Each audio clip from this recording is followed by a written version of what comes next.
अस्सलाम वालेकुम जी। मैं ज़िला पाकपतन से बोल रहा हूँ। अहमद हसन बोलदा पिया जी। मज़दूर बंदा हाँ जी। बच्चों की रोज़ी कमान बस 500 रुपये दिहाड़ी है जी।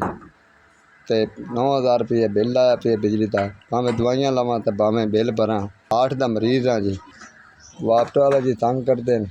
500 रुपये मजदूरी है। भावें घर का राशन लवां तो भावें बिल भरां। बड़ा मजबूर हाँ जी। ये बच्चे मेरे जी, वो वाले छोटे छोटे बच्चे आप बीमार बंदा वो काम नहीं कर सकते। मैं एक करना हूँ सारे आप डॉक्टर को जाने फीस नहीं भरी जाती। 4000 रुपये उन्होंने फीस होंगी है।